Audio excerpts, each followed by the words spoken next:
sit back and get ready to have the most fun you ever had with an electronic device.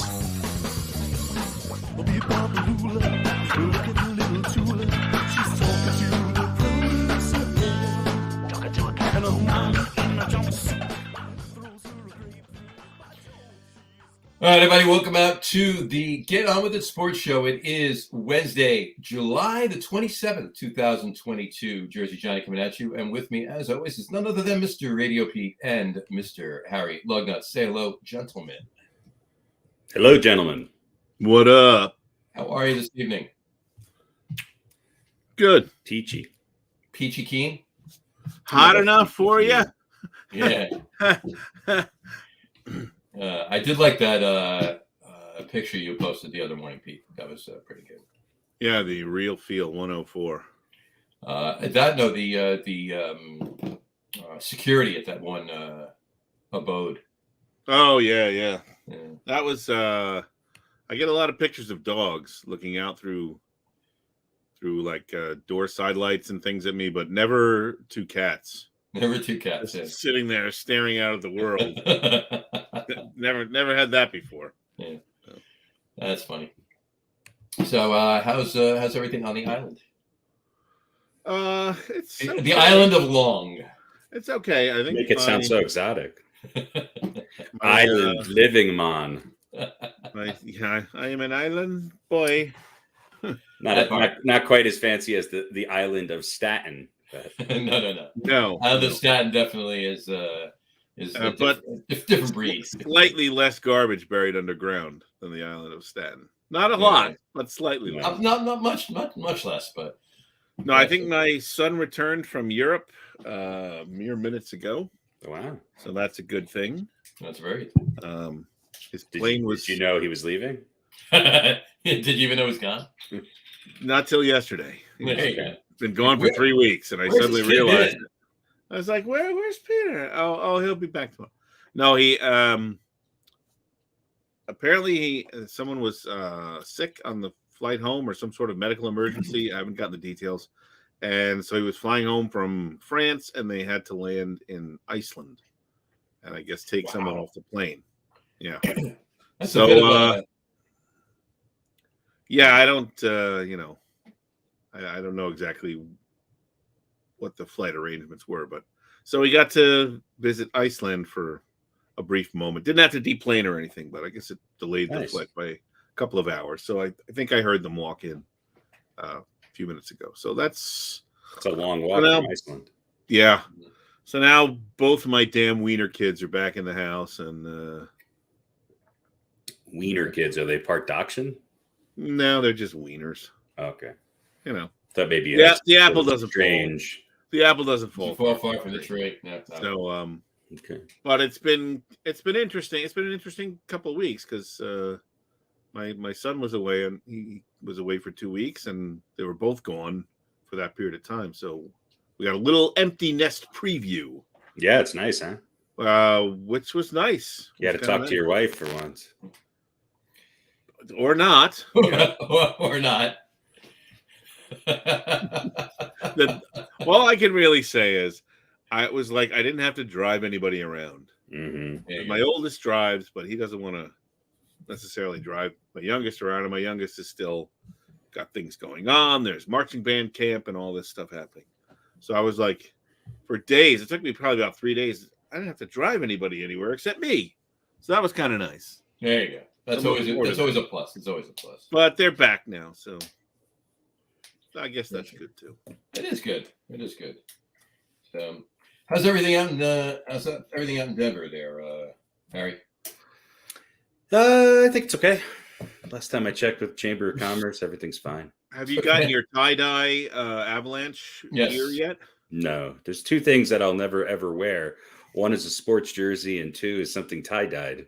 Well, you can kind of have my nephew lives out in Colorado somewhere, and he's sort of a hippie kid, and he there's lots of them.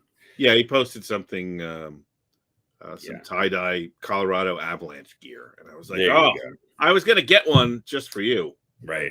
But then I thought you probably wouldn't like it. It comes with John Mayer singing, Casey Jones. Yeah, there's like a little zipper pocket in the hem that like you can Comes with a water bottle. Yeah, put like a little dime bag in there, I Yeah. guess, and A water bottle and some edibles. Yeah. Yeah. couple of small brownies. But It's 3 gummies in there. That's why. I think the only thing good about the Avalanche was that they won on the night of Pride, the Pride Parade here in Denver. So it was a very, very interesting mix of people out on Colfax Avenue. Night of the Avalanche victory. I thought it was pretty interesting. Yeah, if you drove anywhere near there, you needed to dodge very drunk people in Avalanche shirts or very drunk people in an assortment of glitter bikinis. But it was fun. And then there were the Avalanche fans in booty shorts. Not too many of those. Might have been there for both reasons. You never know. Mostly dudes. Yeah, mostly dudes in hockey jerseys. Yeah.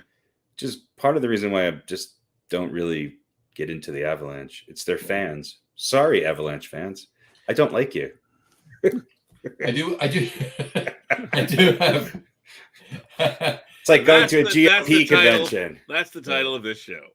Sorry, Avalanche fans. Sorry, Avalanche fans. I don't like you. I don't like you. Yeah. I do have to ask you one question though, Harry.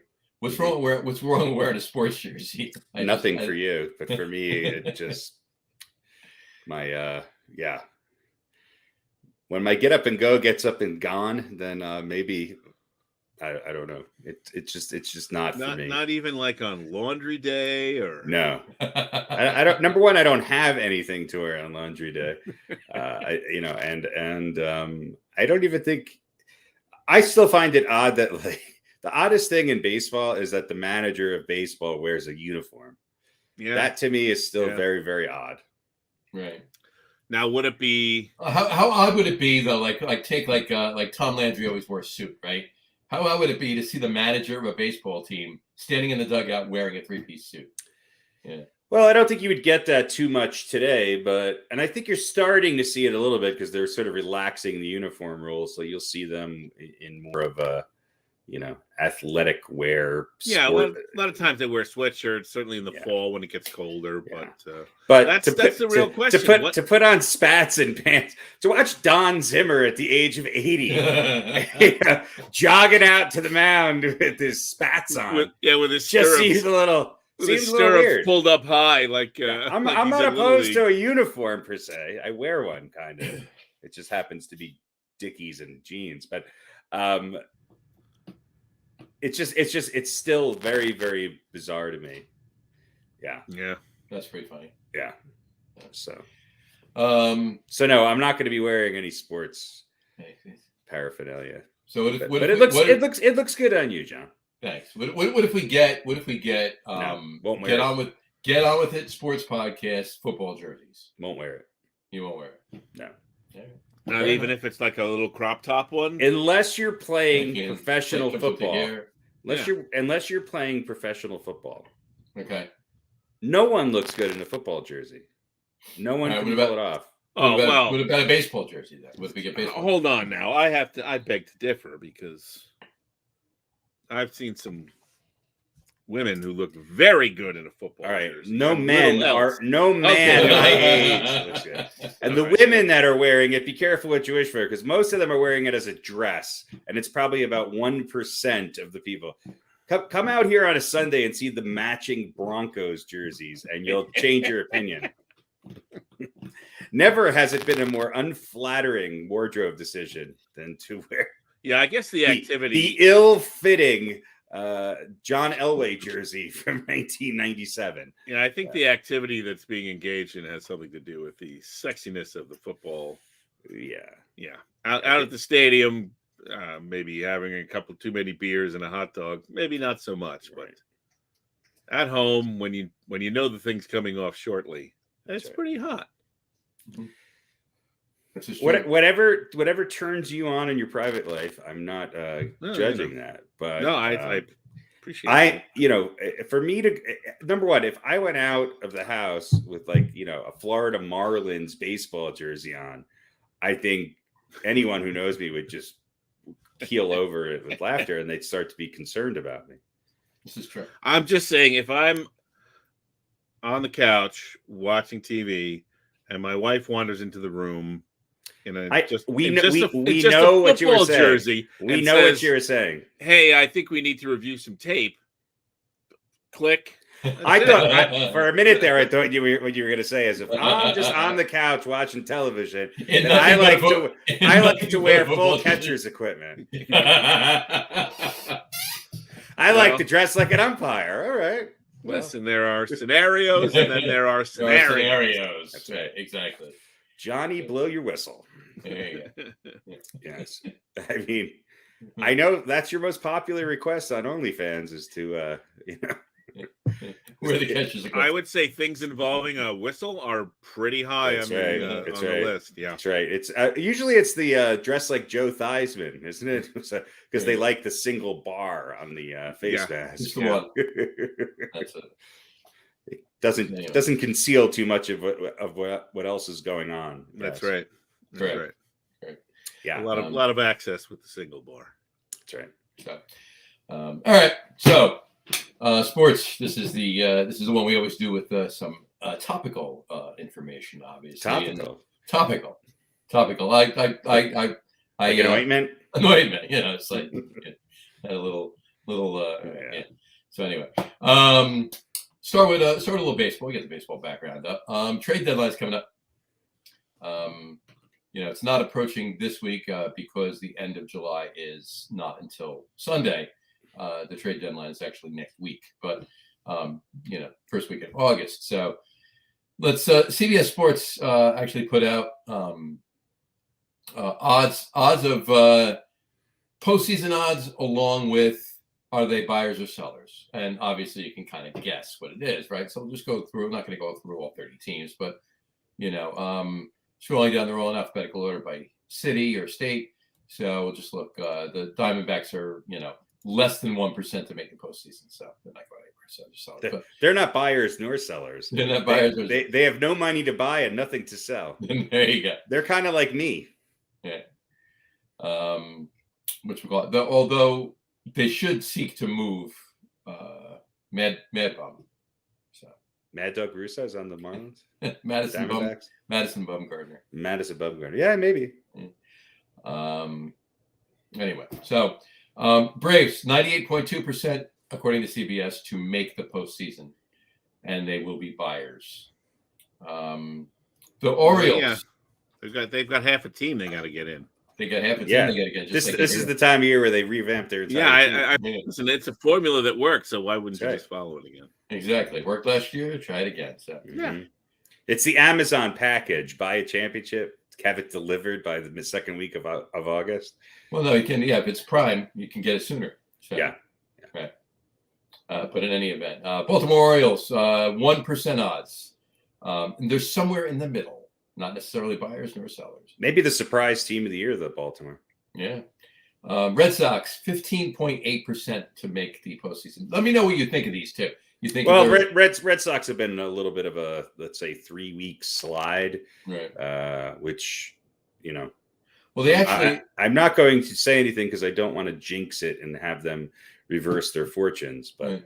I'm just like I was shocked to see them actually play a football game last Friday night against the Blue Jays, but they gave up as many points as the Giants usually give up and scored just as many. Exactly.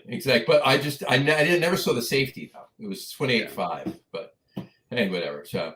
And there'll probably neither be sellers nor buyers. It says Chicago Cubs less than 1% sellers. Chicago White Sox 48.8% to make the postseason. Agree with that? Chicago's on a little bit of a heater. They've obviously underperformed based on what their preseason expectations were, but right. I think you might see them get a bunch of parts that are not big names to try to bolster their fortunes. I don't think you're going to see them in the sweepstakes for any of the big names, but they could make the playoffs. There you go. They're actually 6 games over 500 on the road, mm-hmm. and 6 games under at home. which is usually not the way those things go. So they're going to trade some home games with There the team in their They division. can get a couple more away games. Yeah, exactly. But yeah, if they could figure out a way to be a little bit better at home, then they could be. I think a lot of that had to do. They started the season at home and they got out of the gate really rough. Right. Yeah. But I mean, they're only a couple games out of first, so 3 games back. So Depends on how many games they have left in their division. That's a division where they could build up wins pretty easily. Right. This is true. All right.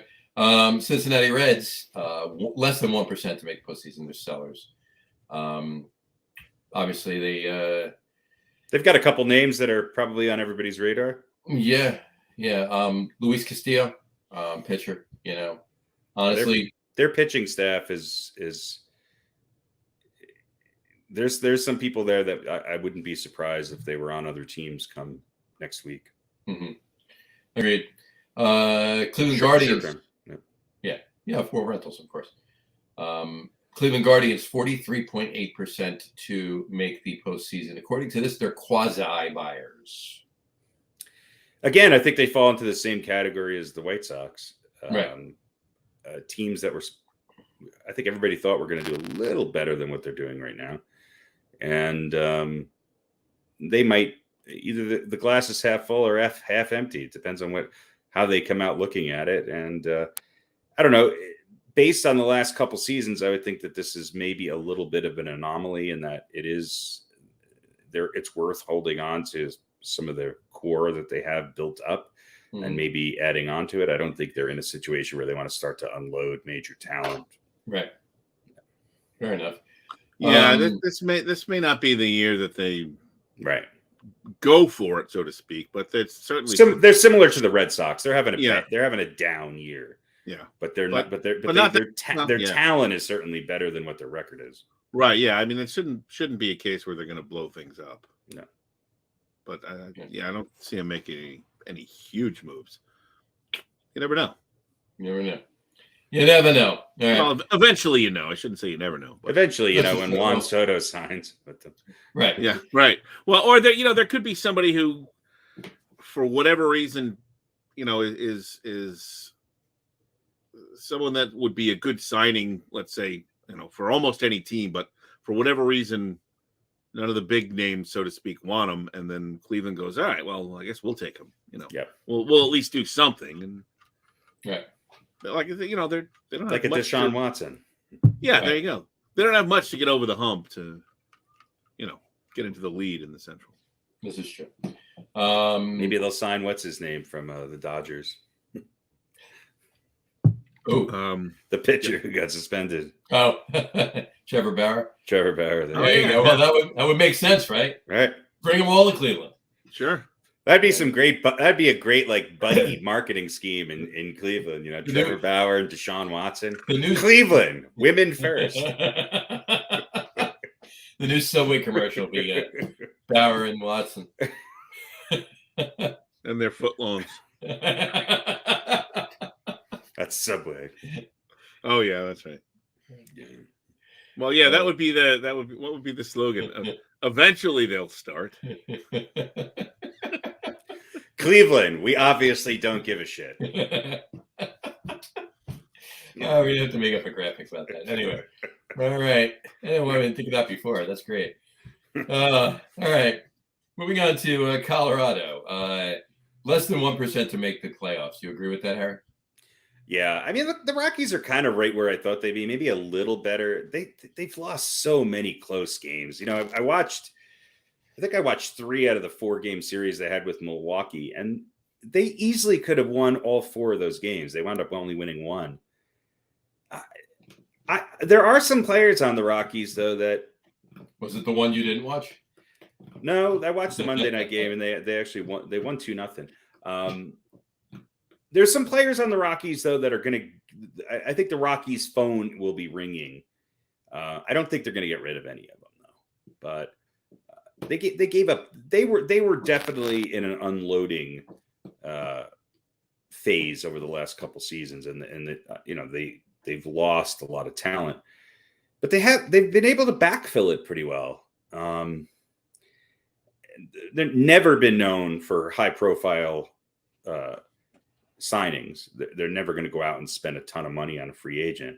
Right. But they would probably entertain some trades if it means that they could get quantity, because I think there's a lot of needs that they have there. But there's some players, some breakout years, Connor Joe and CJ Cron, and the Rockies always seem to have somebody who's at the top of the league in batting wise, and it seems to constantly be somebody new. So they're the way in which they develop talent, I think, is pretty damn good. It's just they can't seem to hold on to them for the long term.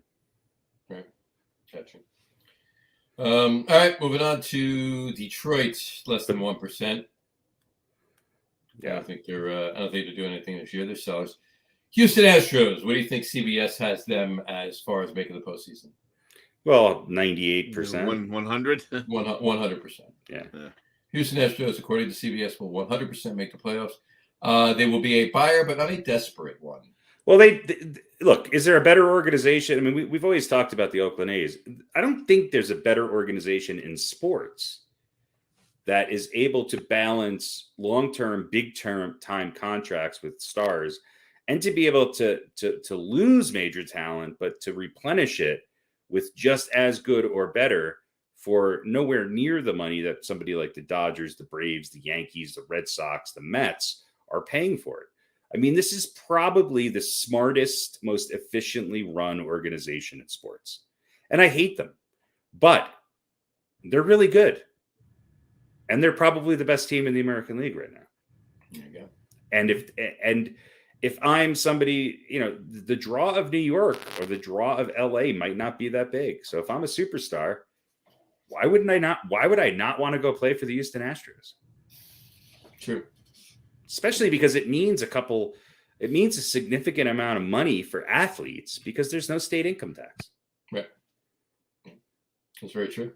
The farther away time-wise they get from the scandal, Mm-hmm. the less that becomes a stigma. I think that would. I don't think with players today in any sports, none of this shit means anything. They don't fucking care. Josh Donaldson's the only one who cares about any of that stuff. Right, but I mean, as far as growing fandom or their fan base is probably right, but never wavered. When your team is out of it and you need someone to root for, you could say, well, I'm not going to root for Houston because they're cheaters. But another couple of years, right. A lot of those people will go, well, look at it this way. I'd rather Houston win it than somebody else because they don't cheat anymore. So look how they've been winning, though, right? They really never faltered winning all along. So what was that in reality? And I'm not condoning what they did by any means, but in reality, what did the cheating really accomplish? Because right, like how much of an better advantage did it really give them? Right. Yeah, because they continue to win. So, but anyway, and they have, they have two of the bigger names in baseball. I mean, with Altuve and Verlander, if you were to name, if you were to take a poll of the top 10 household names in baseball, they're both going to be on that list, right? Yeah, pretty much. I mean, Altuve for sure. I would think Verlander would be on there as well. Yeah, I mean, Verlander's been around forever. So, and isn't he married to or dating a supermodel or something? I mean, he's. I don't follow TMZ, but I mean, he's probably been on there more often than some of the other players in baseball. That's for sure. Not for anything bad, just because he's, with the supermodel. Yeah. Right. Exactly. But so I think Houston is I think they're really smart at what they do, and they're damn good. And that's the problem. It's true. All right, moving on to Kansas City. Less than 1% to make the playoffs. Los Angeles Angels, less than 1% to make the playoffs. LA Dodgers, where do you think they have them sitting? No, LA Dodgers are sitting there with, with their credit card out going, hey, who can we get? Right, to make the playoffs, I mean. Oh, it's 100%. 100%, yeah. There you go. 100% to make the playoffs, and they're buyers, obviously. And look, the Dodgers are a perfect example of what I've been talking about. You know, when top players decide to go play in Arlington, Texas, as opposed to the Dodgers, the appeal of being in a big city or playing for these organizations that used to have way more cachet, like the Dodgers, the Braves, the Yankees, even the Mets and the Cubs, it doesn't hold any weight for this younger generation of players. They don't care.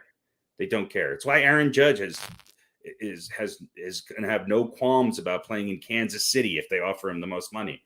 They just don't care. It's very true. It's a very good point too, and that goes for a lot of sports, not just baseball. So yeah, absolutely, all sports. Yeah, and the Dodgers. I mean, I think there's still a little bit of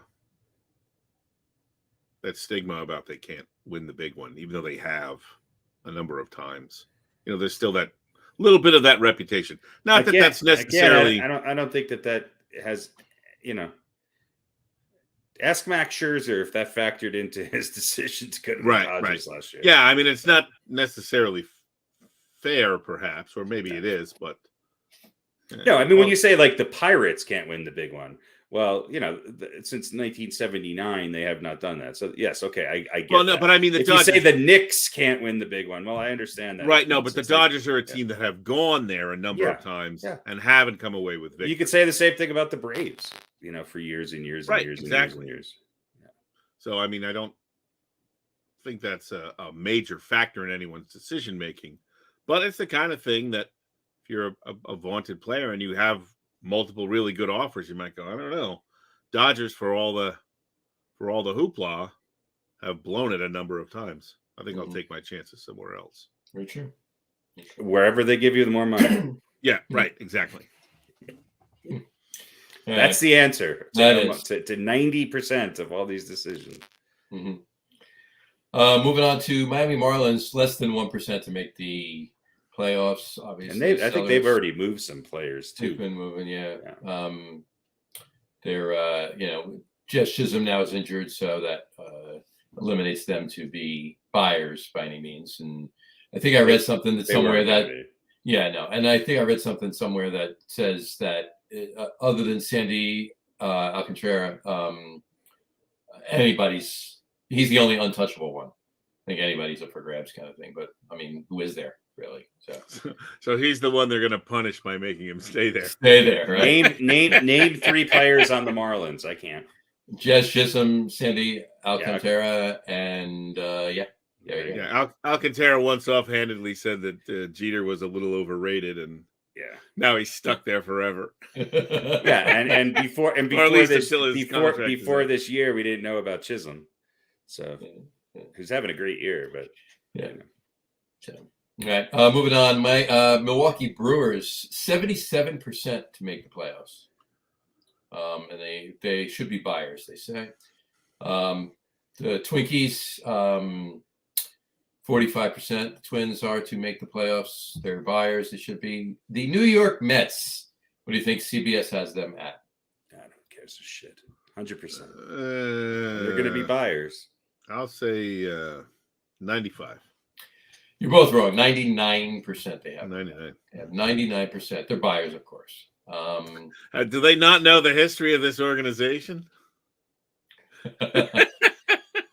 Apparently, they threw it out in the garbage. They're obviously not true Met fans. Well, they're not going to blow it and not make the playoffs. I hate to ruin your guys' pity party, but they're one of the top 3 teams in baseball. Yeah, okay, and no top 3 team in baseball has ever blown it in the second half and not made the playoffs. Mm-hmm. That's never happened before. It's never happened before. Never. I think the last time it happened was like 2007, 2008. We're talking not making the playoffs now in a league where 27 teams make the playoffs. Oh, all right. I see what you mean now. Okay. All right. All right. New York Yankees. They're buyers, but what do you think CBS has them at? I'm going to go with 100. 100%. Yeah. Oakland A's, where do you think they have them at? They're shitty buyers, but let's see if they can actually buy something good this year. There you go. Oakland A's, where do you think they have them at? 0%, 26% chance to make the playoffs, and who the fuck knows? 2% chance to make the playoffs. Sellers, if you want to buy a hot dog vending machine. 0.0. No. Negative 1%. No, less than 1%. Phillies 38.2%. They're buyers at 38.2%. Here we go. The Pirates, less than 1% sellers. There you go. They don't have anything left to sell though, unless they want to sell like the ghost of right. Archie Vaughn. Archie Vaughn. There you go. Well, you never know. Maybe they'll sell some of Bonds' old equipment. There you go. Yeah, when his uniform size was six sizes smaller. Yeah, right. yeah. When he went a 28-inch waist and yeah, right. When he looked like Rory Sparrow, and a size 6 and 7/8 head instead of 7 3/4. Yeah. But he looked like Barry Bonds instead of who was Reggie the White? No, who was the who was the alien from the Flintstones? Oh, Kazoo. Kazoo. Yeah. When he still looked like Bonds instead of Kazoo. Yeah, it's true. Very true. Cardinals 65.9%. They are buyers, and there's been a lot of talk that they're going to be in the mix for Juan Soto. Yeah, I mean, St. Louis. If you want to go play someplace where you will be the toast of the town, which again, a lot of these guys don't want to be in the has there ever been a medium market team that has consistently excelled at getting to the playoffs year in and year out? I mean, the St. Louis Cardinals, aren't they 4th all time in World Series wins? I mean, this is a great organization, and this is a team that's, are they second? Mm-hmm. Okay. They're second behind that other team from New York. The Highlanders. That's right. But anyway. Yeah, I would think they would be big time buyers. And look, I don't want to play St. Louis in the playoffs. No. Yeah, me neither. They're a good team. Yeah, I can picture Juan Soto on the Cardinals. Why not? Yeah, with that. All right. San Diego Padres, let's finish this up. 70.7% buyers. San Francisco Giants, 50.2%. Buyers, maybe, is what they say. Mariners, 63.7% buyers. The Tampa Bay Rays, 84.4%. They're a soft buyer, according to this. So, is between the Rays, the Red Sox, and the Blue Jays, any one of those teams can either win the World Series or collapse, and it just seems like they're all inconsistent. But out of those teams, I think the Rays have some players that would be appealing for some trades, and they also have the need. I think they have the biggest needs for some holes to fill. Right. So I think they're going to be active. Tampa Bay does not seem like an organization that's willing to sort of bypass a year. They're going to be in the mix. Yeah. Unless they think they're good enough that we just get there and then hope we catch a little bit of lightning. But I think we talked earlier in the season about we may see most likely we'll see multiple wild cards and maybe all the wild cards coming out of the AL East. Still looking that way, yeah. Potentially, yeah. But I don't know if the Red Sox continue to fade, maybe not. Yeah, if Tampa Bay kind of stays where they are, they're going to have a couple other teams they might have to contend with for that other wild card. Right. Texas 1.9% likely buyers. Toronto Blue Jays 95.3%. Wait, they have a 1.9% chance to make the playoffs, yet they're likely buyers. Likely buyers. That's according to CBS. CVS, the pharmacy? Yes. According to Walgreens. In aisle 5. That's according to CBS. Yes. Columbia Broadcast System. Okay. Well, I can see that for Texas because, they obviously made a couple of big acquisitions in the offseason, got off to a horrible start, have been better since then. And, Maybe it might not even necessarily be as much about this year as moving forward if someone becomes available. Right. Texas has, I mean, they have 2 or 3 stars. The Mets are winning, John. Don't worry about it. And,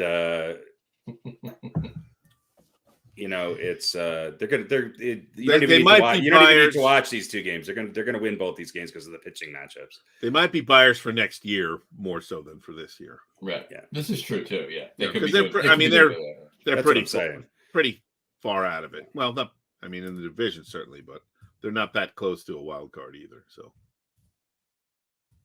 right.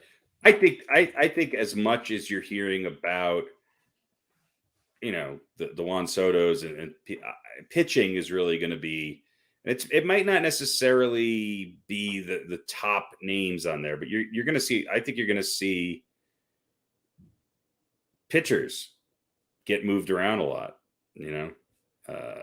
obviously Castillo's a big name. I think there's going to be a lot of movement in starting and relief pitchers. I may be the most that you've seen in the last 10 trade deadlines. I just think you're going to see a ton of pitchers moved around. Gotcha. Yeah. I do think there's something to be said to that. There's not. I mean, they're obviously big commodities, and if a team is, years away from actually putting a good product on the field, why not take a good arm that they have and get 4 or 5 pieces that they need? Yeah. So, that kind of goes for any position at that point, but obviously pitching is at a premium anywhere. So, I mean, you're kind of, yeah, it's an obvious statement, but it's right. It's certainly true. Yeah. Why are we going to hang on to our ace pitcher if we don't think we're really going to be ready to contend for another 2 or 3 years? Mm-hmm. And when we can get, some pieces that are going to help us, and maybe in 2 or 3 years, that's his contract's going to be up, and you can get him back. We're either that, or or we're maybe not going to want to pay that money for him, right? And then you just saved yourself all the money you'd pay him for those 2 or 3 years, and even if you give him a little more at that point, then you're ready, though. Right? Exactly. So, but anyway. Blue Jays, like I said, 95.3% buyers, and the Washington Nationals, less than 1% postseason odds and deep sellers. And rightfully so. Can we take away their World Series championship now? I don't know. They just seem like such a disappointing team. Yeah, I mean, how would you like to be a Nationals fan? I mean, think about that. All that buildup, all that hype, all those players, all those years. They get to they finally get to the World Series, win it, and then see ya.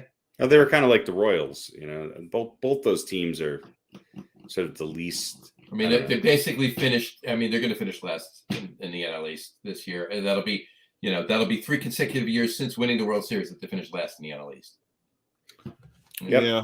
Well, but you know what? If they win another one sometime, really, I mean, how far apart were the Marlins World Series? Have they won more than one? No, yeah, 96 years, 97 and 03.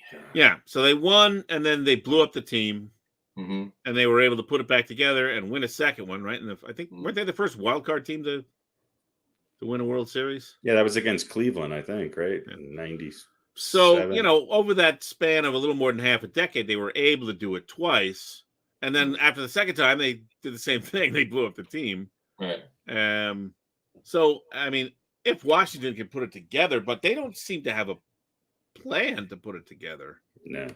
So, but yeah, they've got to do something.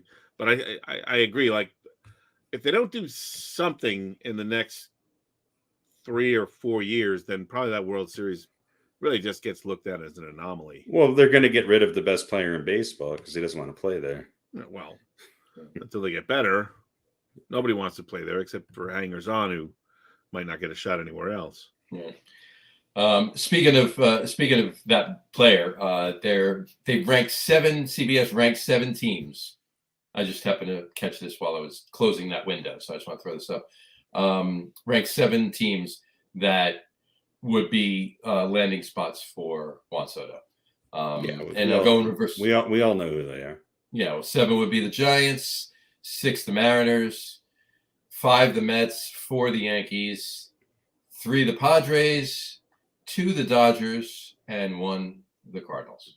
The aforementioned Cardinals. So there you go. Well, at least the New York teams are in it. This is true. I think for the Yankees, the Yankees are in a tough situation because I think if they do go ahead and go after Soto, then they're basically telling Judge, fuck off. Because they're not there. There's no way they can afford both of them. Which could solve a big problem for them. It could solve a big problem. You know, if you're going to lose Aaron Judge, there's maybe not a better player to replace him with. I mean, Aaron Judge is having a great year. Don't get me wrong. He is just smashing the ball. He is seeing the ball better than he ever has. Of course, it's going to be in his, contract year. And of course, it may be an anomaly. But is there a better player in baseball than Juan Soto? I mean, Ohtani, because he can go both ways, but I don't know.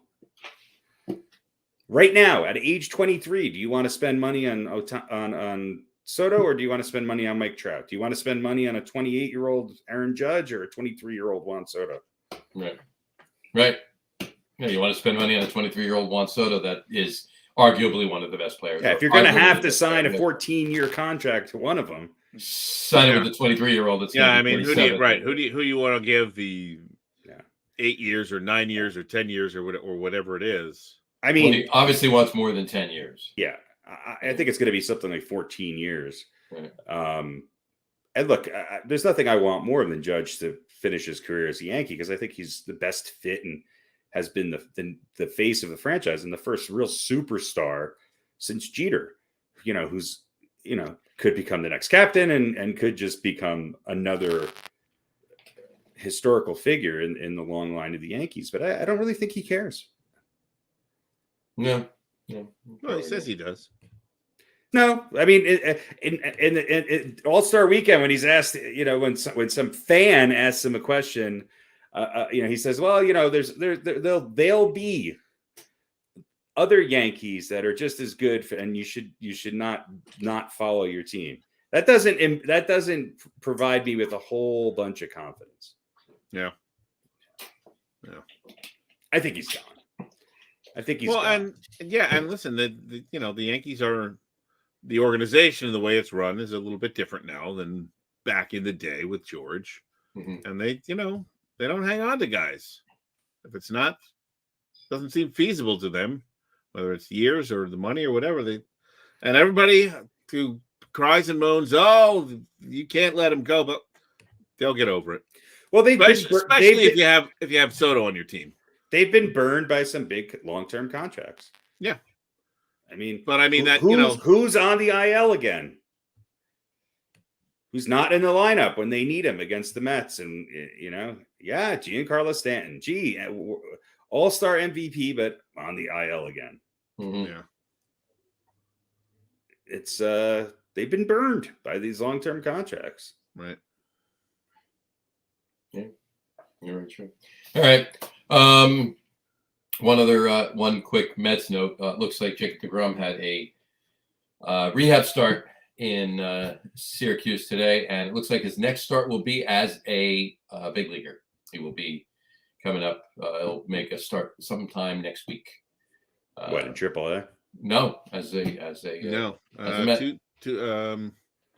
Tuesday, I guess. It'll be next Tuesday. Next Tuesday,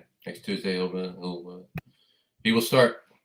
So, now, what did we all? We shall see. Yet, what did we all say about when we thought he was coming back? Well, we're all past it. We're way past it. Like the latest was me. Actually, was you, and that was at the trade at the All-Star break. So I'm pretty close. You're close. You were the closest, but it's 2 weeks after the All-Star break. So 2 weeks is I'm still the closest. You are. So there you go. I said May. Speaking of the All-Star game, too, under 7 runs, and who won? That would be you. Yeah, how much money did you make off that? Well, it was this was as much as I did on the it was the part Stanley it was, Cup and the it was, NBA it championship. was part of this podcast, so there's no money involved. Well, listen, I think you Mondo prognosticators need to start putting your money where your mouths are, even if it's outside of this venue. Exactly. There is a thing called DraftKings. So, but in any event, yes, you did. Harry did win the over/under. We called 8.5. I had said under a National League. Pete had said over an American League. Harry had said under an American League. So, kudos to Harry, the winner of last week's over/under. You want me to make you a certificate? Yes, I think you should. Please. You should post it on the website. Please. All right. Absolutely. All right. Cool. All right. All right. Let's move to a little football. Just a little one. I have a small one right here. All right. Whatchamacallit? Yeah, training camps are open this week. What do we all think about? Saw that. Yeah. So. Ready for some football or what? Not really. Well, it's inescapable, isn't it? I mean, unless you're going to shut off all the media and just sort of stay at home reading a book, you can't avoid football talk. No. The sports media will not let you do that. Right. But I mean, at the same time, I don't know if in the eyes of the general public is Major League Baseball, like coming up on the trade deadline, is that as exciting as football being the number one sport. Right. So it's, I mean, plus there's no other real sports going on right now. So yeah, football steps in and goes, hey, by the way, we got stuff to talk about, because it's the middle of the season for baseball. And yes, the trade deadline is coming, but as we just kind of went through, there's going to be a few teams that are going to make deals, as far as getting the players, unless you're a fan of a team who's dumping players, you don't really care where they came from, as long as you just want to know whether they're good or not, because they're going to play for your team. So it's a perfect time for football to start up and give us something else to talk about, other than kind of the boring time of baseball that we have right The doldrums of the Yeah, dog days of summer. Yeah, we're heading into Monday is August, right? Right. So heading into the dog days. So yeah, football's like, hey, we'll fill the void. Did you hear about Baker Mayfield and Sam Darnold are on the field together? Yeah, they showed up to practice together. That's 5 stories. We could make 5 stories out of that. There you go. Absolutely. Whatchamacallit? I did read this. Did you hear about this? Ben Roethlisberger made some comments about his former team in the NFL in general. I did see that. Right. Yeah, he's probably right. Yeah, saying that the too many current NFL players have a me type attitude, and saying his former teammates' comments rubbed him the wrong way. He said the game has changed and people have changed, and he said that the team was so important, referring to his first few seasons with Pittsburgh. He says it's all about the team. Now it's about me and this and that and the other. He said. Yeah. Anyway. Well, there you go. Well, Cameron. He's not wrong. No. Imagine how Tom Brady feels. But it's not like that culture just emerged. No. So but it wasn't there when he first started, that's for sure. No, it wasn't. It was different. How many years ago was that? And it's also gotten severely worse in the last 5-6 years. Mm-hmm. It definitely has. Yeah, well, Cameron Hayward said that. Cameron Hayward said Ben Roethlisberger's comments rubbed him the wrong way. Well, rubbed him the wrong way because the truth hurts. Maybe not him, but the people around him. Has it gotten that much worse, or we're just more aware? Absolutely. Absolutely. Yeah. Absolutely. No, I agree. It's definitely gotten worse. It's ridiculous. So. But do you think it's league-wide?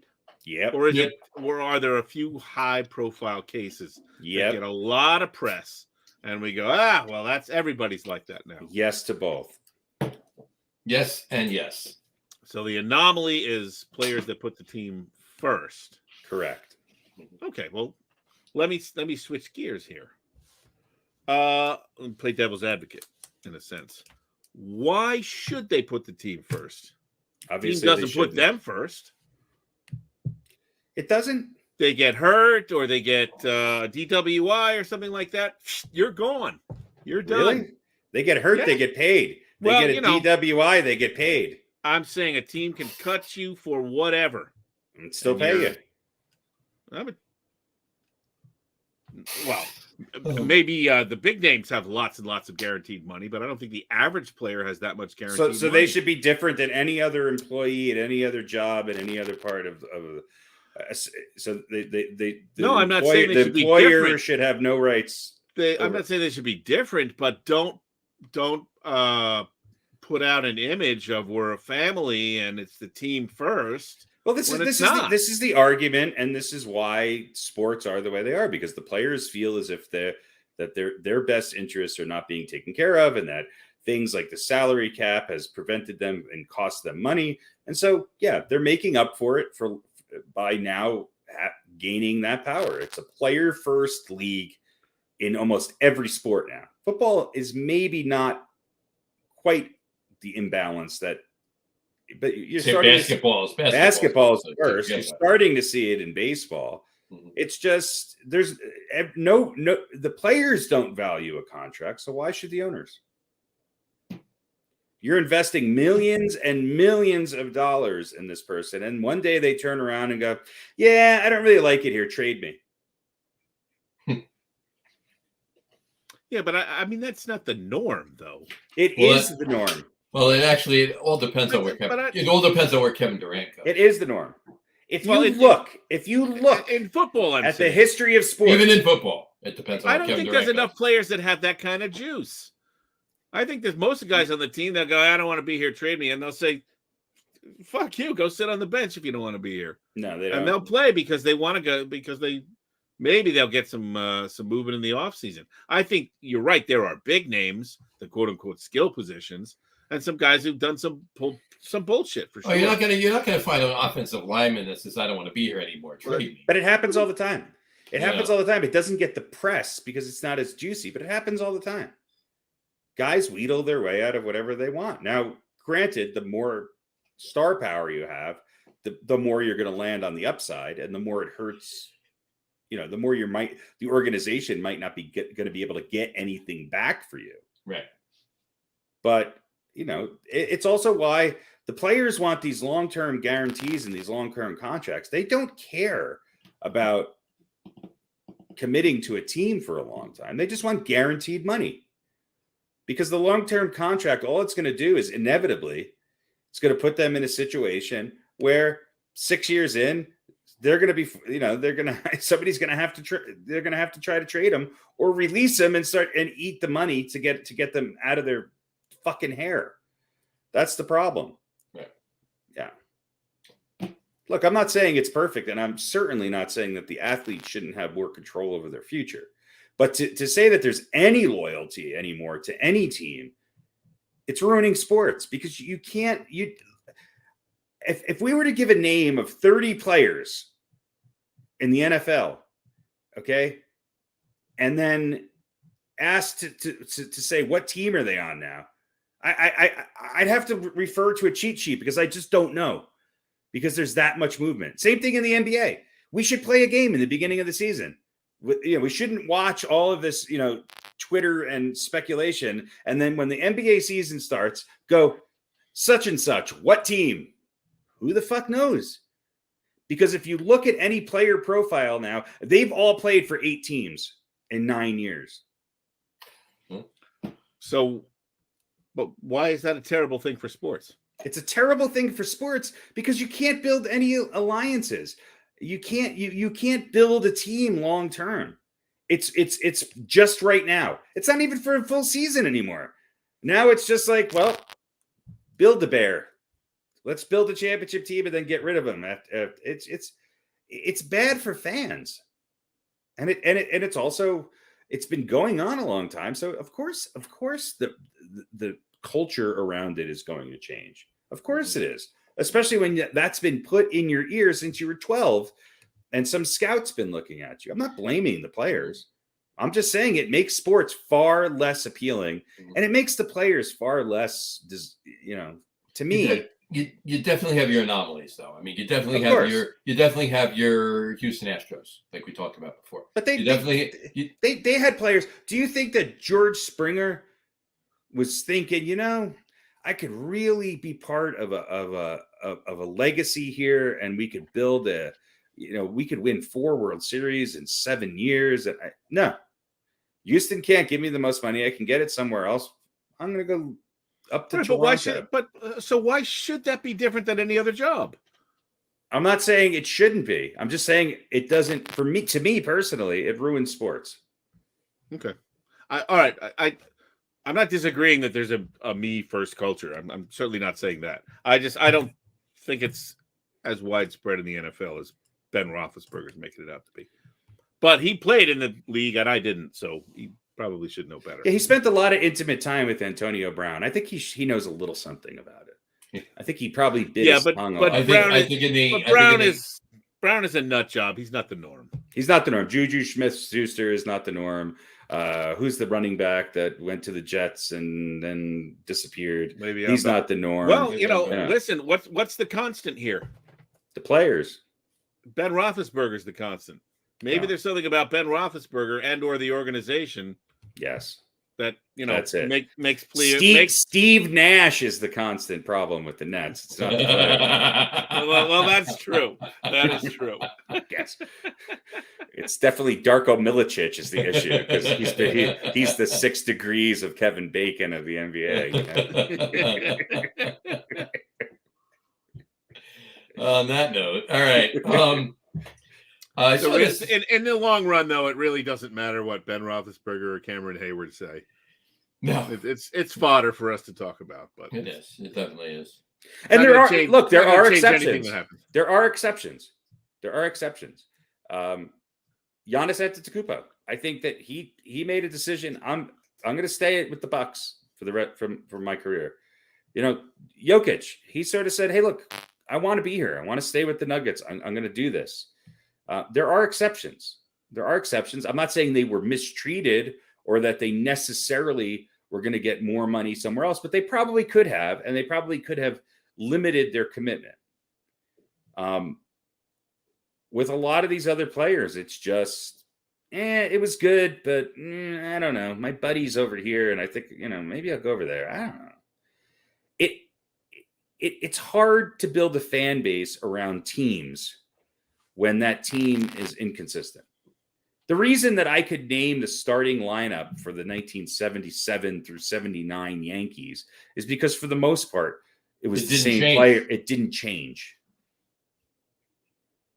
And that's why I became a Yankees fan. It's not because of any one player, but because of the composite of what it was they were doing. And that I got to get to know these players. Now, with the way... In the same respect, though, there wasn't free agency back then either. Sure. So, well, there was, but it was different. That's what I was going to say. They didn't have the opportunities for as much movement back then. No, and look, and this is the problem that I have with every ex-player who's relatively young that has become a talking head on ESPN, because free agency is great. They love that. But now the salary cap is bad because the salary cap was there for competition. But no, they don't like the salary cap because that's preventing them from getting overpaid or paid even more than they've already gotten paid. This is you hear it firsthand. It's nothing new. It's been going on forever. There's 2 generations now of players who think this way. And that's fine. And there are the exceptions, but those exceptions are not necessarily guys who are not making a ton of money already. Yeah, Tom Brady took less money, but Tom Brady was making more money on endorsements and being Tom Brady than he was on his salary. For a running back in the NFL, I don't blame him. Go out and get it. I'm just saying that it doesn't build the rivalries. It doesn't build the hatred. Dr. J never, ever would have fucking thought in his last year, let me go team up with Larry Bird and win another championship. No, never. Patrick Ewing never called up Michael Jordan and said, "Hey, let's get together. I think I could do a little better than Luke Longley at center." All right. Well, but it built rivalries. I understand, and that's what you don't have anymore. But I don't. it's an individualist. I don't know how they're rivalries, but they're different. I mean, it's a different type of. But It's you're a talking different about feel to the you're leagues talking about and the wanting teams. things to be the way they were 40 years ago. I want things to be competitive, and I want teams to I like a lot of have things an to be like identity they for were 40 more years than ago. 6 months. Yeah. So you'd prefer that teams would have more control over the players, be able to keep them more locked in, rather than the way you phrase it, though. No, I would prefer that the players have total control over the league with no ramifications and not have to deal with any of the realities of being an owner or a team president. Well, look, that's what's happening, right? But this is the pendulum, right? What was the NFL like when it first got started, right? I mean, these guys didn't get paid anything. They gave their bodies, their brains and all that stuff. Sure. And the owners made money and all that. So the same thing has happened in baseball, right? Now the pendulum is swinging the other way. Sure, and but it's now not the swinging players the other... are in control, right, and they're running everything. And that's a nightmare too. But Both it only works in sports. It's right. not going to happen in Amazon. The best fucking box picker on the line at Amazon is not going to fucking control his destiny and get traded to the Sarasota I'm going to Wayfair. plant. I'm going to Wayfair. But my point is, hopefully, eventually, we find that happy medium. I think we're just we're long past it, because they'll never be the players will and the media now, because the media has taken the side of the players. I'm not saying that they're wrong. 90% of the time it's right. But what I'm saying is that there's no other perspective. You cannot have a perspective other than what the players are telling you. And that's fine. All I'm saying is that sports is an individualist adventure now. And the competition sometimes, if you're lucky, is good. But the fact that from one season to the next, you cannot tell which team is good. You have one chance. Because you are unsure as to whether or not that team is going to be a team next year. But I mean, we still have exciting rivalries. We still have it's not like it used to. I'm not saying it's bad, and I'm not saying it's going to change, and I'm not dumb enough to believe it's ever going to go back to what it was 40 years ago. But I found it way more interesting. Sports were much more compelling than they are today, with the exception of maybe tennis, at times golf. Some of the sports that were already more individualist and not tied to a team. Right. I mean, even, Formula One racing. Yeah, you might jump sponsors, but pickleball. Team sports have it's not as exciting as it used to be. And a lot of it is just because, look, it combined, I think that it's become much more specialized. And I think that there's a lot of money being thrown around. And obviously it's still, sports are still making money. I'm not crying for the owners. I'm crying as a fan, because I do think that if you sign a contract, you should, it's the whole thing. Requesting a trade and working with the team is different than demanding a trade. They're toddlers throwing a tantrum. Millionaire toddlers throwing a tantrum. And 95% of them are nowhere near as good as the guys back in the day. But don't you have to put some of Don't you have to put some of the blame on the owners for giving in? They had to give in. They have no choice. Sit him on the bench. Screw it. Screw him. You're not going to play. You're contradicting yourself more than ever. But imagine if they did that. Imagine if the Nets, which I would love. Imagine if the Nets owner said, "You're on the fucking Nets. You got a no trade clause, whatever. Either play or sit the fuck down." I would love it, because Kevin Durant would just say, "Okay, I'm going to sit the fuck down. Pay me my millions, and I'll wait it out." So, I mean, there's reality as part of all of this, and I'm using Kevin Durant as an example, and I don't think he's the worst of the worst, but yes, there is definitely more of a me first mentality, and you just see it in all of sports. You see it in all of sports. There used to be guys who would not talk to each other, let alone hug each other as rivals during the home run derby. They wouldn't even talk to each other. That's good sports. That means you give a shit about your team and you hate the fucking opponent. That's healthy for sports. I don't know.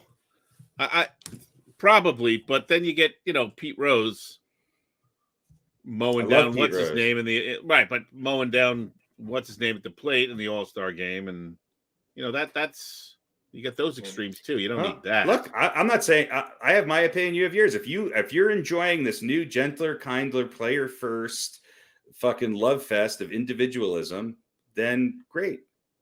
Grab your copy of Ayn Rand and fucking watch, the Home Run Derby, because the Home Run Derby is what is the most important. It was the most talked about thing in baseball, not the All-Star game. I'll say it's I'm enjoying it neither more nor less because of the player antics, let's say. Right. It's not really it's not ruining it for me. It is what it is. Having said that, it annoys me because all right, I'll say this, and I don't mean to take the easy way out, as this may seem right here, but you're both right, okay? And I'm going to tell you why. He's 100% right. And Pete, what you said too, with the pendulum swinging. At first, it was like, 80 years ago. At first, these guys. It wasn't much different than the Roman Coliseum, where these kids were up there making it just, These players were owned by teams. So you can honestly tell me that you enjoyed this year's NBA Finals equel to the 1985-86 Lakers Celtics NBA Finals. Not one iota, not one bit. Okay. But let me finish. Whatchamacallit. But if I could remember anything about that finals, then probably I would agree with you. But let me say my point. Let me say this. Okay. Maybe that's what it is. Then we can go back and talk about the I think I've hit on what it is. Pete has no memory. I don't remember the specifics. Right. You're the perfect sports fan. I think that's you what should it have is. your own ESPN morning show. Exactly. I was happy when the Celtics won. And that's all I know. It's just called I don't remember. Yeah. Look. Here's the bottom line. It's the pendulum has swung 100% the other way. It is a player sport now. It is not a team sport. It is driven by the players. It is driven by money. It's driven by contracts, and it kind of always was. But to a point, teams had more control over it. It was different 40 years ago. It was more balanced. It's more balanced. There's more players that have that power now. Right. No, absolutely. And when it was more balanced, that's when you had your dynasties. And we're not even going to get into New England, but that was when you had your dynasties. But it's mirrored in society too.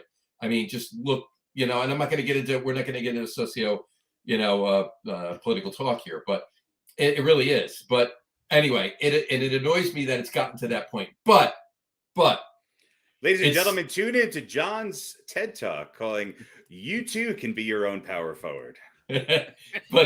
But for me, while it does annoy me very much, almost as much as it does annoy Harry, but it doesn't annoy me, it's still sports, and I'm still watching. Yeah, I'll be honest. I don't watch as much. I've learned to watch baseball. And when somebody when somebody manufactures a run through like an 8-pitch walk and a single and a stolen base, that's more fun to me than a home run. I get so excited. That's more fun to me than I a get home run. so excited. Absolutely. Because it's such a rarity. Anyway, that's all. I don't mean to sound like the old curmudgeon, but I'm right. No, I don't disagree with your basic point. I guess it doesn't affect me as much. And maybe, amongst the three of us, I am far and away the least sports fan-ish. I don't know if that's true. No, I think that's true. You guys you just don't I just don't remember anything. You guys can name. You're actually a sports fanatic. You just don't remember. Exactly. You guys know you can name entire teams. Like I can name 2 or 3 guys. Yeah. At the most. So but I can't disagree with your basic point. And hopefully things will maybe even out. But that could take another, 30 or 40 years. But I can't see things continuing on with the way they are now for that much longer with players making ridiculous demands. I mean, eventually the money's got to run out. Well, I don't know. I mean, if you listen to the players and even some of the owners, I think there's more money there. They're just frustrated that they can't spend it. There's a lot more money there. There is. All right. Let's wrap up that particular talk. A couple quick things. I have a couple Giants notes here. Apparently they had a good first day of practice. Daniel Jones didn't run into a pole or anything like that. No. There was. This is the good first day. Now, this is the opposite. This is the team being loyal to a player. Let's put or at least the we know the management is loyal and right. The players are tick a lock here. So they're I guess that's their side of loyalty. Right. They might be as sick of Daniel Jones as you guys are. They just don't come out and say it. Sure, he's a very nice guy. So here's the thing. After one day, obviously it's the first day of practice, so there's plenty more. Which, let me tell you, is the roughest day of practice. Lots of opportunity. That is the roughest day of spring training. But they one headline was "Not your same old Giants offense," and I hope not. Let's wait and see. It depends on what they're talking about. Old Giants offense stuff, because for me, old Giants offense means good, and if this is not the same old Giants offense, well, how old? No, like if you're an actual Giants fan who's the over last 10 years old, who's 35 or older, then what you mean by old Giants offense means adequate with a great defense that's able to score when you need. 17 points is enough. Right. Yeah. Right. Apparently. Yeah. Middle of the pack. Right. When was the real heyday of the brilliant, high-powered Giants offense? The Giants, I would argue probably. I mean, look, the '86 Giants team had good games in the playoffs, especially the Super Bowl. The highest powered Giants offenses were probably some of those years with Eli, and maybe not even the years that they won the Super Bowl. Yeah. Because they did become a pass first team in a lot. One of the best offensive years that they had was the year that Plaxico shot himself and they missed the Super Bowl. Right. And they were a lock for the Super Bowl. They were way better. They were way better offensive team than the year before when they won the Super Bowl. Exactly. Way better. Way better. Roller skated through that Super Bowl. Yeah. So, but yeah. So and they weren't going to roller skate with a hole in their foot. No. See, therein lies the problem. No. All right. Plexico, come on and talk about it. Come on the show. So still my favorite moment ever is watching that ball drop into his hands. Into his hands. Yeah. It seemed like it took 40 minutes, but it got there. It got there. And speaking of balls dropping into his hands, RadioPete's OnlyFans is. Here we go. It always circles back to my OnlyFans. There you go. Now, Coach Pete's balls drop at midnight. Guess the mystery hands they drop into and win a free session. There's an over-under every night. What's the over-under? Tune in and find out. Might be both. Depending on your pledges. All right. Apparently, there's a trade rumor out there, not a trade rumor, free agency rumor, that the Giants could be interested in Cole Beasley. Cole Beasley. Well, so I mean, Brian Dable had him up in Buffalo for years. Is he unsigned? Apparently, he's unsigned free agent. So I can picture him going to Tampa. He's over 35, right? He's a wide receiver over 35. He'll go to Tampa automatically. Right. That's Brady will turn him into a Pro Bowler. All right. I heard today. I heard this for the first time today. Somebody referred to Tampa Bay as Tampa Bay. That's surprised that hadn't come up sooner. I was shocked. I hadn't heard it sooner, but I definitely heard it today. So, but in any event, so I don't know. I mean, do the Giants need a receiver? He's a good slot, I mean, don't they have a lot of other underperforming, overpaid receivers on their exactly? Well, here's another. Here's have at it. So, a couple things. Training camp today. Excuse me. Yesterday or today. In Green Bay. Aaron Rodgers. Aaron Rodgers came out looking like. Did you see him? Yeah. Yeah, I'll put it up there. Here you go. Aaron Rodgers, FanDuel put it up. Aaron Rodgers really pulled up to training camp looking like Nicolas Cage from Con Air. Nice. Yeah. Good for Aaron Rodgers. I mean, that's a great buddy film right there. There you go. How many conspiracy theories are between the two of them? Yeah. I mean, if I could interview one person who's living, Nick Cage would definitely be at the top of that list. I mean, I find him utterly fascinating. But yeah, that's a good look. There you go.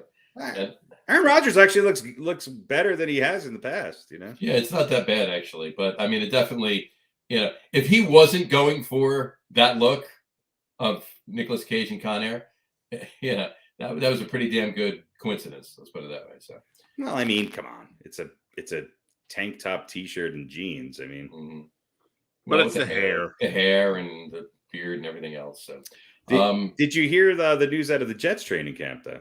Well, what is it? Stacy's mom showed up. Stacy's mom showed up. Yes. Well, did you also hear they did release an image of their alternate jerseys for this year? Yes, but I think you've showed that. Oh, there you go. Yeah, this is a new one. Yeah, it's a new one. So the Cougar Air. The Cougar Air. Cougar Air. Yeah, there you go.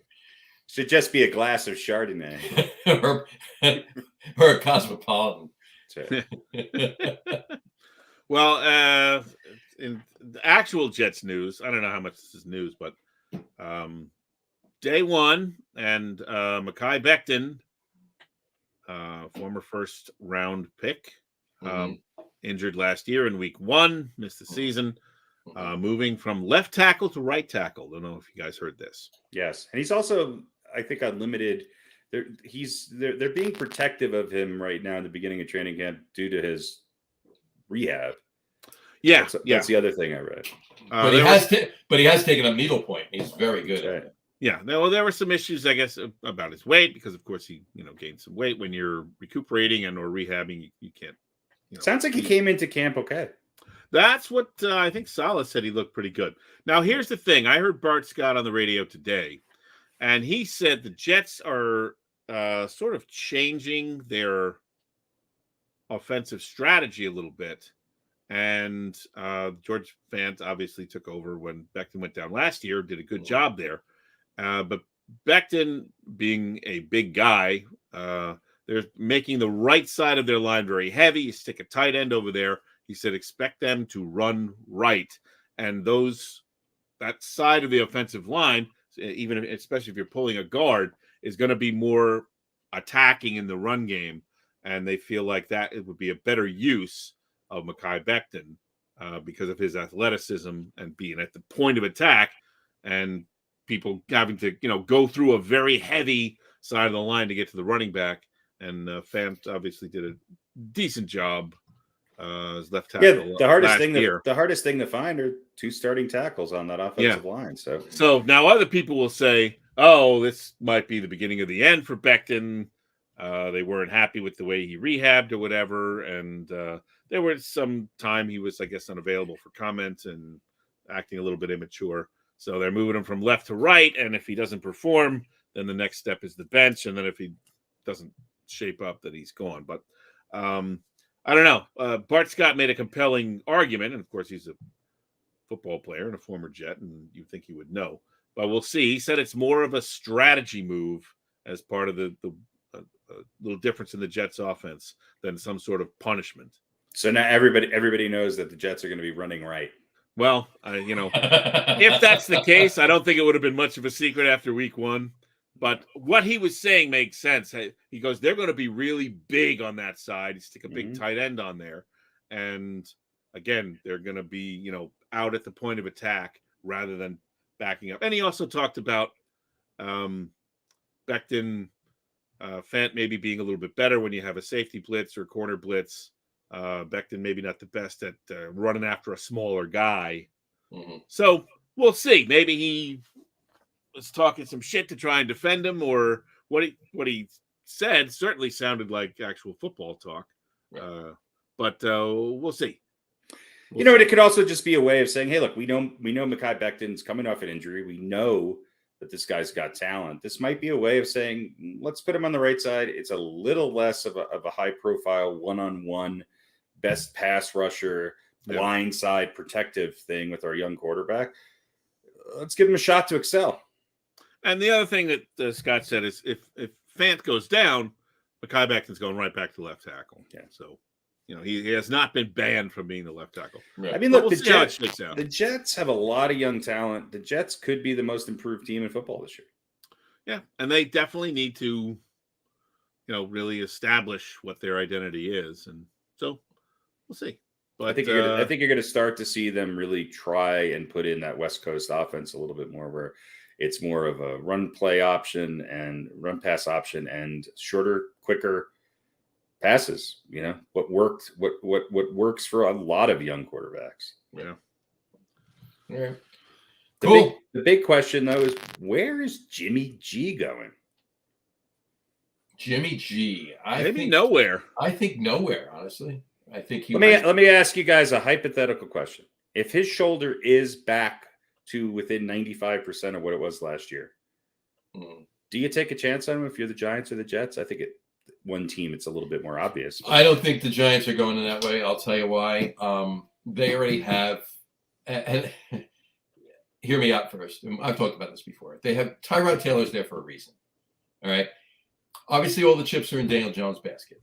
If he does not perform at some point this season, they're going to make the switch and they'll put Tyrod Taylor in. Let me ask you a question. Let me finish. They have Tyrod Taylor for a 2-year deal. Okay. Which means they're done with the Daniel Jones experiment. Right. They have Tyrod for another year. They have Tyrod for another year. They're going to go out and draft a quarterback, move up with their draft capital, and then go get the quarterback that they want in the draft in the first round next year. And he has a year to sit behind Tyrod Taylor while he comes up. That's their game plan. It's clear. It's obvious. That's what they're doing. So bringing Jimmy G in, it's more money. He's not going to want to take a veteran minimum deal. He's going to want to get paid, and he's going to want years. It's not going to happen. So, I can actually, where I can see him, if anywhere, honestly, Cleveland.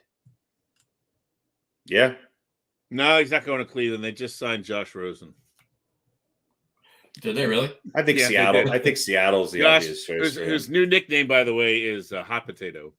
Hot Potato. Hot Potato Rosen. Well, has he even played in 2 years? I don't think so. No, but he's been on. This is, I think, his 4th team, and I don't think he's ever played more than a handful of games in any season. So right. Here's the one question to your scenario, John. Mm-hmm. Should we let the Giants draft another quarterback? Well, I want Joe Shane to draft a quarterback. Yeah. So how old is Garoppolo? I think he's under 30. Yeah, 29, 30. Yeah. Look, because Tyrod Taylor is obviously not the answer. He's a good stop. No. That's fine. I would argue a healthy Jimmy Garoppolo is better than both of them. But if you bring in Garoppolo together, if you're gonna, I don't know what his contract status is, but this is last year, I think, right? Yeah, I don't know. I think so. So you're gonna have to give him a contract, or you're gonna have to pay him, obviously, more than you would pay Tyrod Taylor, certainly. But then you don't have to draft a quarterback because you've got your guy. Right. That's all well and good, but if you believe in him, right? And I think at this point, it's Joe Shane wants to make a team, and Brian Daboll wants to make a team, and taking, Jimmy G, while it may work, it may not. I mean, what quarterback do you think will be available with the 10th, I don't pick? Because I don't think the Giants are going to suck enough to have a top 5 pick. Yeah, but they have draft capital. They can put. They have another first rounder. They can put it together. They can package some things together to move up. Mm-hmm. Gotcha. And who is that quarterback that's coming out this year? That's the thing. Was it what's his name? Manning? Eli Manning Jr. There is a Manning, but he's just starting college. He's just starting college next year. He's going to play in Texas. I don't know. Like, don't you think it might be better if you think Jimmy G's got some skills? Don't you think it might be better to build a solid team around him over the next, 2-3 years than say, all right, well, hopefully we're going to hit on a quarterback, right? Especially a hot, because if you're going to draft another quarterback in the first round, You don't draft him in the first round with the idea, well, let's hope he turns into a starter. You figure he's going to. You look at Young with Alabama, Caleb Williams, but who knows if he's even going to be available. I don't. Does it Ohio State? I forget the kid's name in Ohio State. I don't know. I think it's better to CJ Stroud. Yeah, there you go. Yeah, Bryce Young, Alabama, CJ Stroud in Ohio State, Caleb Williams in USC. But there's a name on here I want to get to. Other than Joe Burrow, though, first round quarterbacks in the last 6-7 years, 10 years, who's excelled? True. I would say Josh Allen. But was he a first round pick? He was. You're talking about Malik Cunningham too, is a good one. It's at best a 50-50. Yeah. And a longer term scenario. I would, I would say probably, I don't know how much, I don't know if excelled is the right word, but I've talked about this before. Baker Mayfield, not that I think he's the answer, has been better, I think, than he's gotten credit for. If you really look at what Cleveland his numbers are not impressive. No, but if you look at what Cleveland was on the right team, yes. Yeah, before he got there and what they did after he got there, he made them significantly better. Yeah.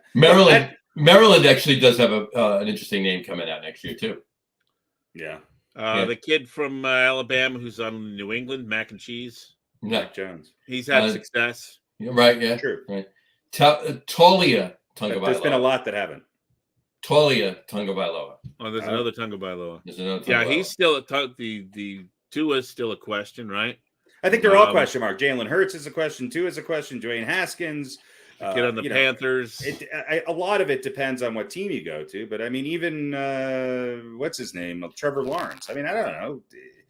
It's just after all of this time, we're then going to go right back into a scenario where we're rebuilding around a quarterback that you just don't know if they're going to make it. Yeah, see, that's what I'm saying.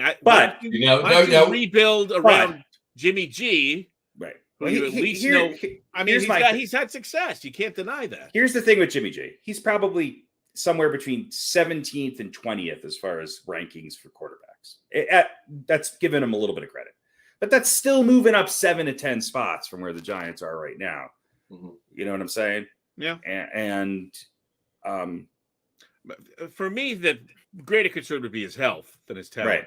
Right. And I think that is part of it. But they have to trade him. He's not a free agent. No, you'll have to trade for him. And that's going to, slow down your rebuilding process. We do have a comment about Baker Mayfield, though.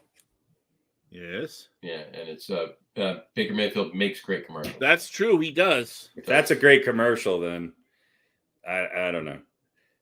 Mean Joe Green Pepsi commercial is a great commercial. No, Baker commercials Mayfield were better 40 years ago. Baker Mayfield and his wife lost in a stadium. It's not Sports commercials are shit today. They're not lost in the stadium. Nobody they cares live about in the stadium. product. They only care about. Truth hurts. And he's next door neighbors to Alice Cooper. Yeah, I like Baker's commercials. I think he's pretty good. I think he's pretty good at them. Yeah. Anyway, all right. He's way better than Chris Paul and Aaron Rodgers. Well, this is true too. Yeah, this is true too. I'm still waiting. I'm sorry. I'm gonna make a meme. I'm still waiting for that Subway commercial, that Cleveland Subway commercial with Trevor Bauer and Deshaun Watson. Yeah. Cleveland, we don't give a shit. Remember I think I talked about this, the Subway commercial that had Brady in it for about 4 seconds. Yeah. Where they go, we have Yeah, they're like, that's what they'll do with Bauer and Watson. Only they'll be on even less. It'll just be a flash of the two of them standing there with the sandwich. They'll open their mouths to speak and they'll cut away. Trevor Bauer and Deshaun Watson for Massage Envy. Right next to Subway. It's just wrong. It's just so wrong. Right next to Subway, right. Get a massage and a footlong. And and then go get a sandwich. And then go to Alrighty. Subway. Good setup. Good I setup. don't know if I want a foot long with me. That's a different kind of massage place. Yeah. It's true. Oh, Called the right. bucking bronco. That's not a massage. It's not a massage. It's not a massage. That's a lap dance. True story. What else do we have to talk about? Legitimate Football news. Legitimate football news. Well, there'll be more and more, over the next several weeks. Obviously, as we get more and more into training,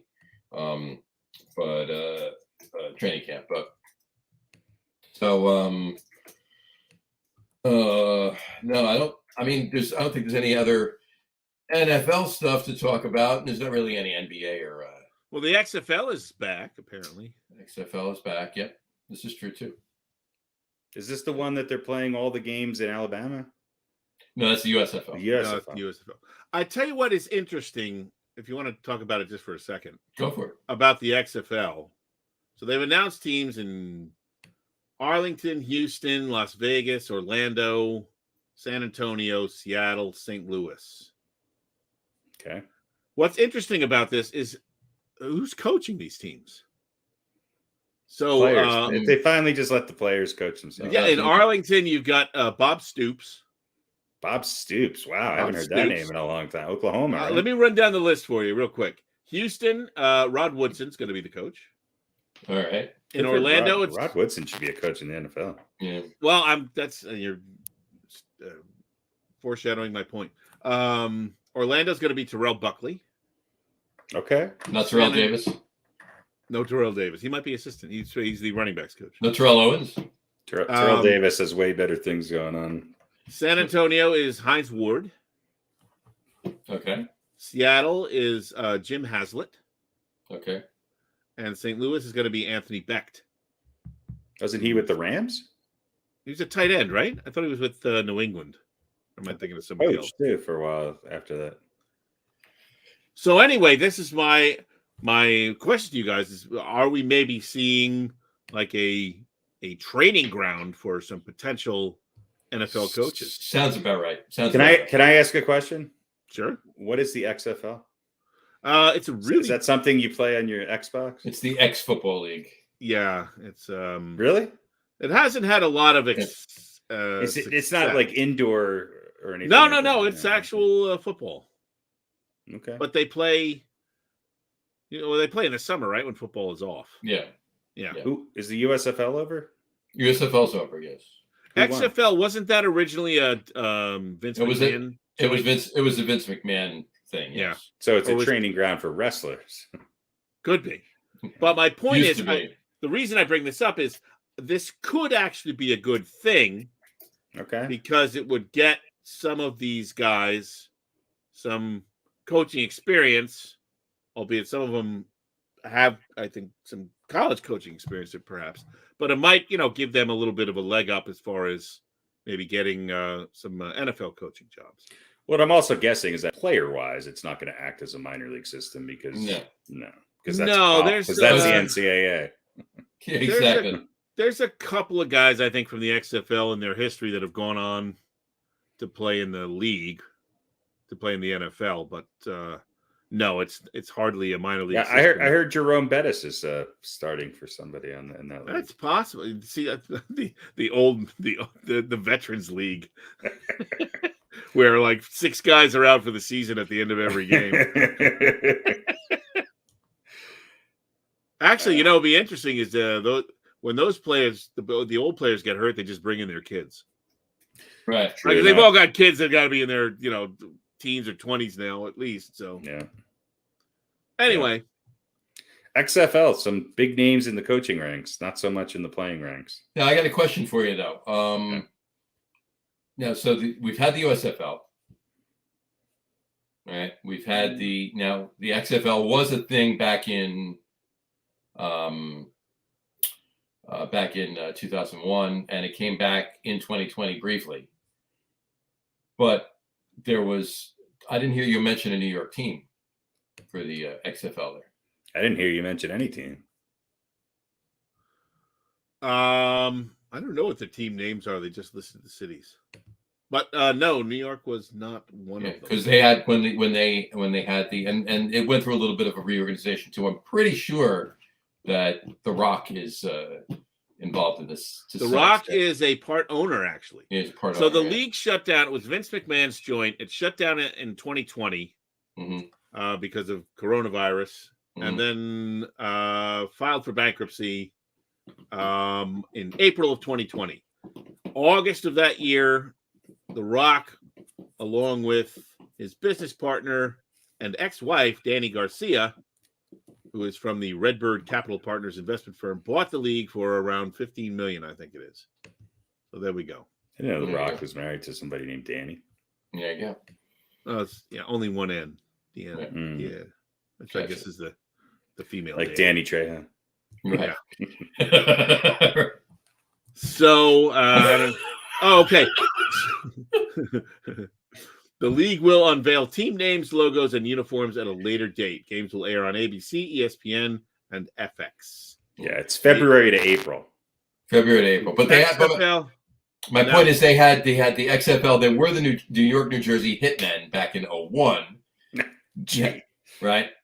Then 2020, when they had to fold because of COVID, they were the New York Guardians. Now there's no New York team. Right. In 2020, they had teams in New York, Los Angeles, and Tampa, but they had lackluster attendance. Those three markets New York's a horrible market for football. 5 lowest attended games of the 20 that were played. Did you know Wade Phillips is a current head coach? Really? For the Houston, I don't know what their names.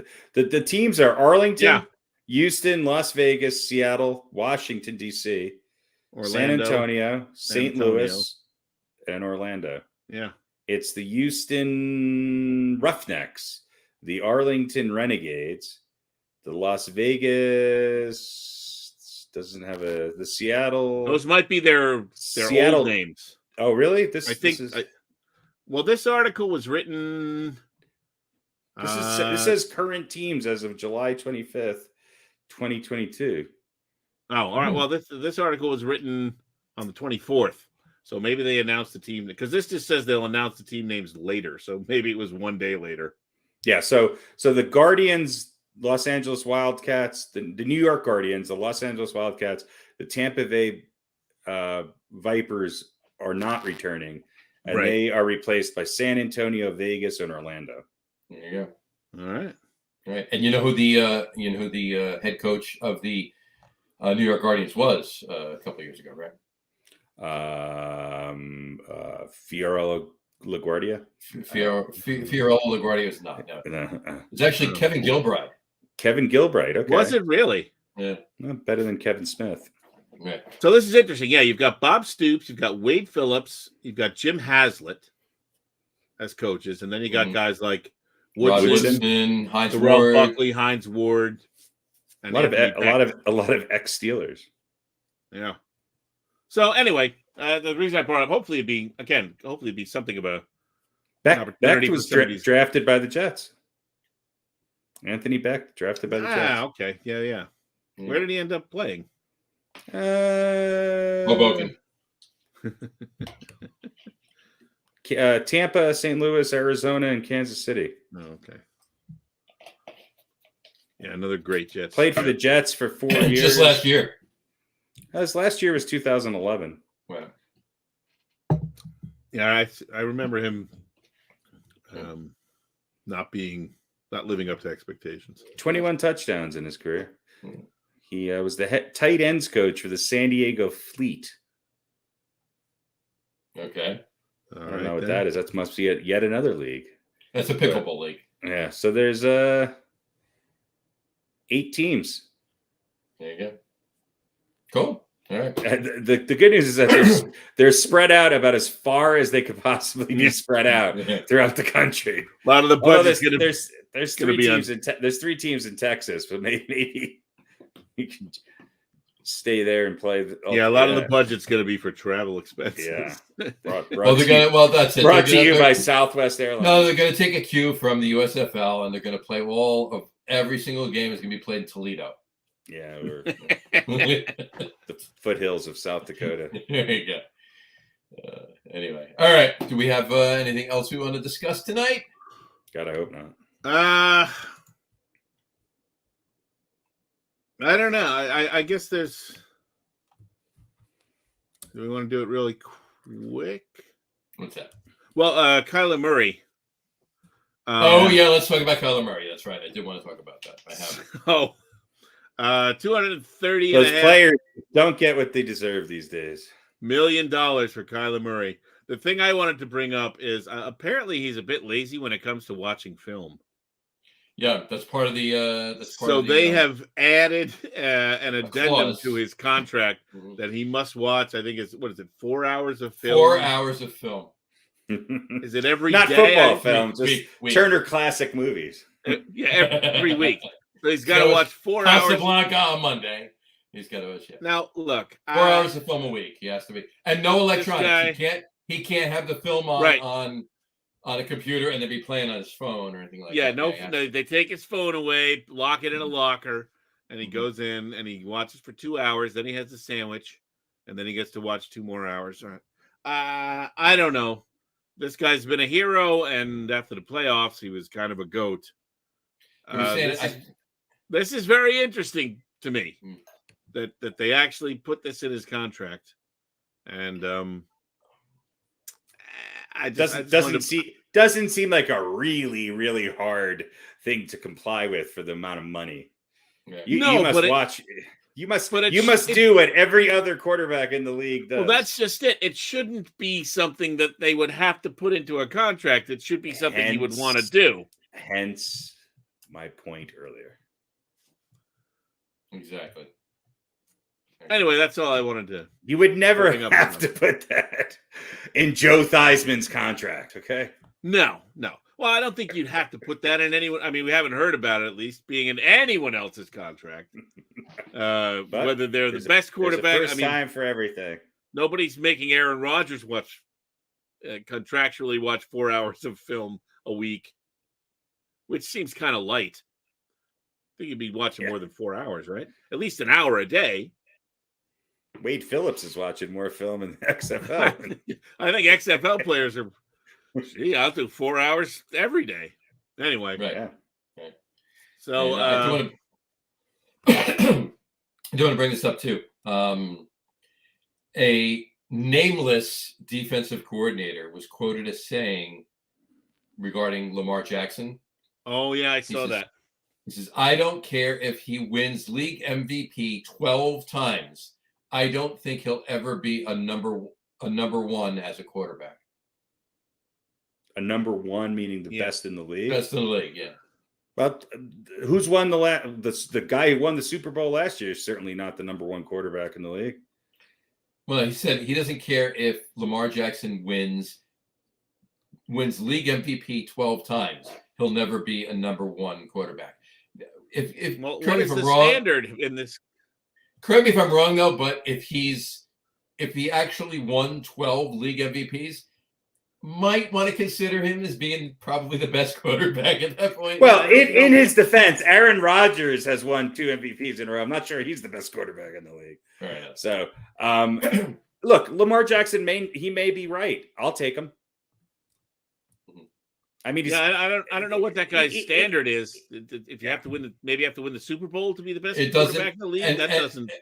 ESPN had a big thing in their top 10 quarterbacks, and it was pretty good fodder for the morning shows for about a week. Mm-hmm. And Lamar Jackson was not in that top 10.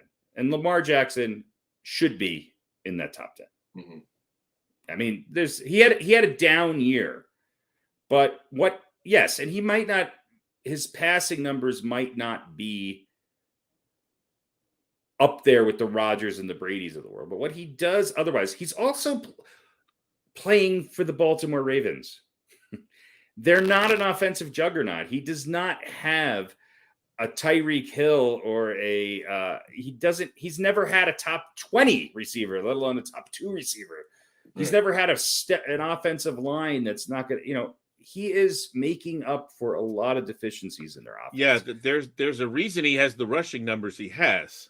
Because he wants to stay alive. A number of reasons, right. And then part of that is that he doesn't necessarily have as much passing support as he was a number 1 ranked quarterback. The year he won the MVP, he was ranked number 1. He was the number 1 ranked quarterback in the NFL. But not by that defensive coordinator, whoever he is.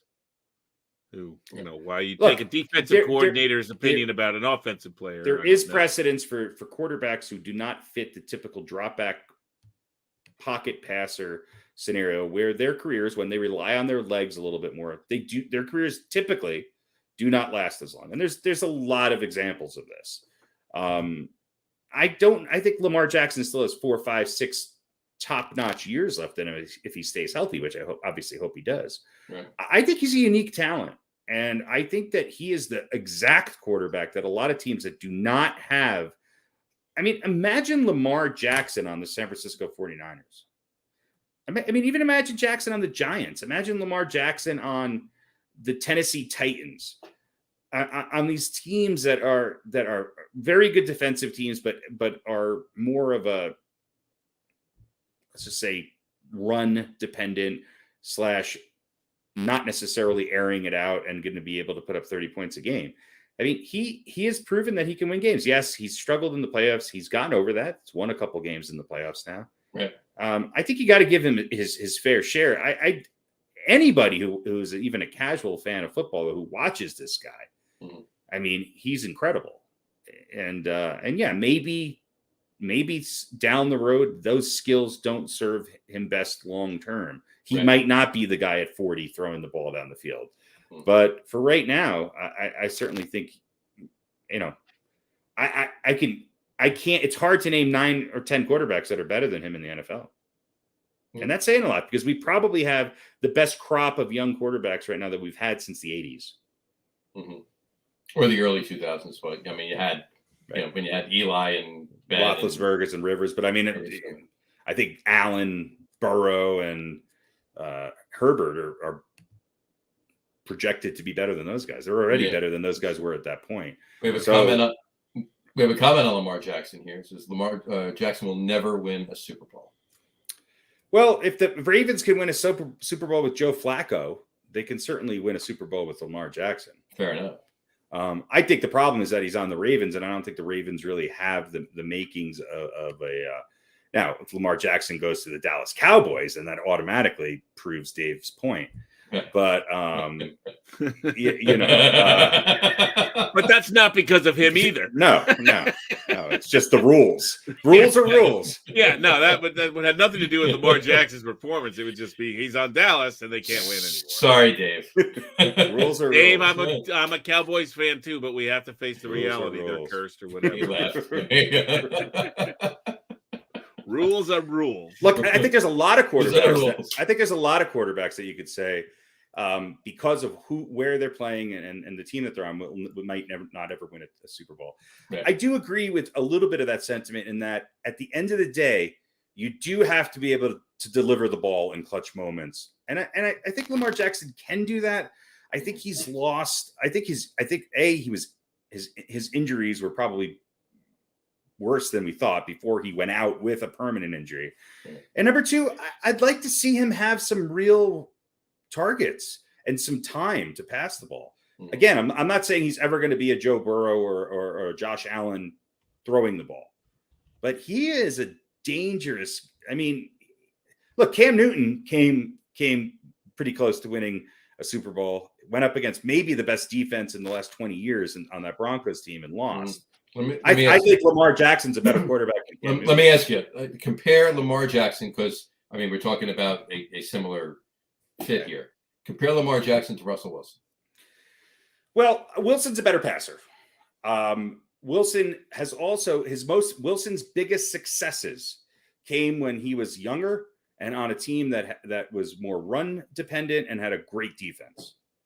I think Russell Wilson is probably a top 15 quarterback.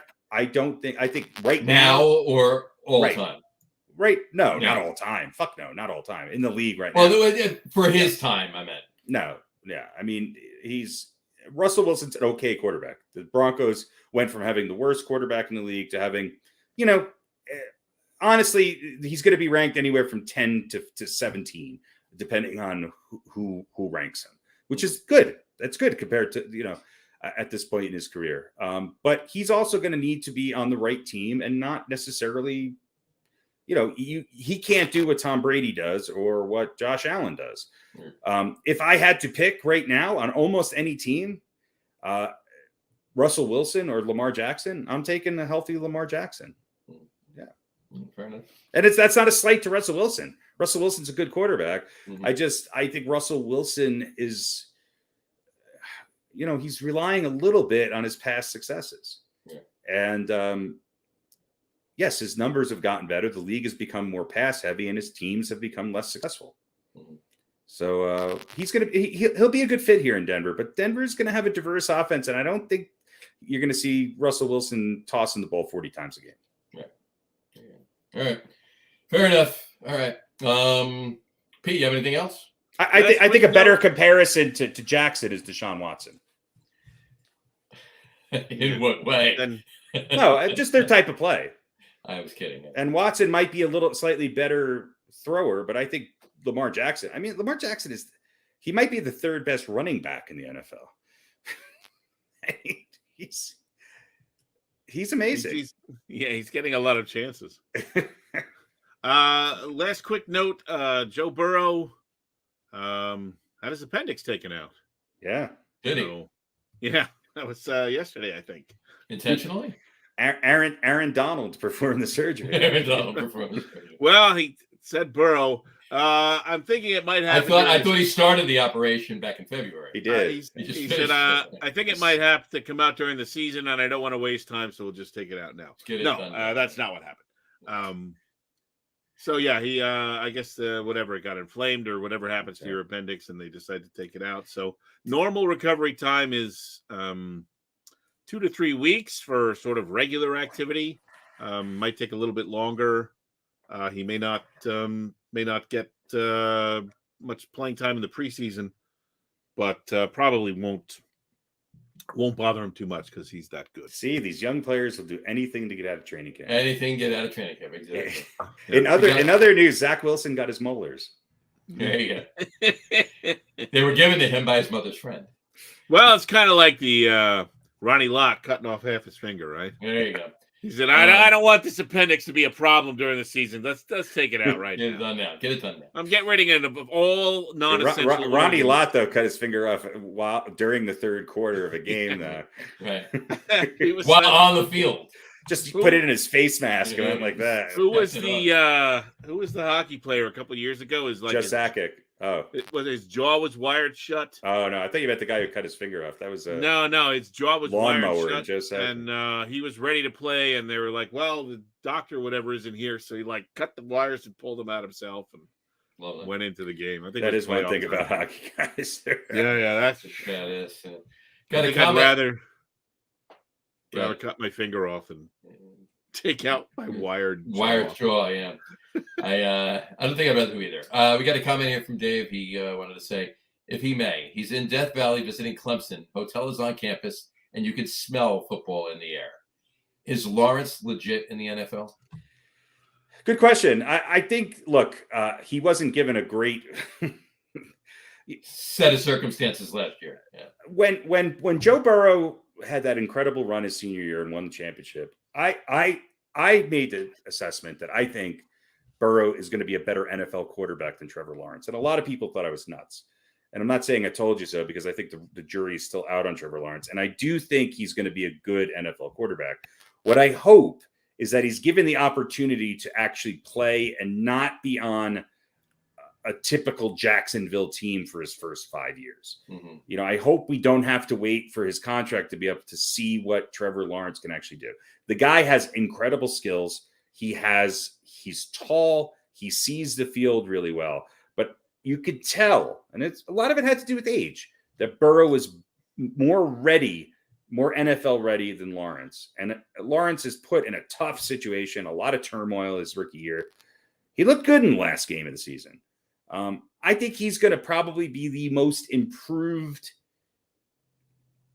quarterback out of that, out of those that rookie class. Mhm. Him and Trey Lance, because Trey Lance really didn't play all that much. Not But, really, no. but Trey Lance is going to have a better team and a system that is geared more towards letting him ease his way into the season. Right. I think Lawrence is. I think they're going to have a better team. I think he's going to be a good quarterback. I think his future is really dependent on what's around him. I don't think he has the ability to make a bad team great or even a bad team good. I do think, though, if he's on a good team, he will mature into a very good NFL quarterback. And and I agree with you about the Trey Lance thing too. And Mac Jones, there's been talk out of Gillette, if you will, that he's actually come a long way since last year with improvement too. So I mean that of course that's coming from Bill Belichick. The head coach quarterback relationship is the most important relationship maybe in all of sports. So let's look at the young quarterbacks who have done really well. Okay, Mac Jones did relatively well. Who's his head coach? Patrick Mahomes, after 1 year on the bench, came in and did pretty well. Who is his head coach?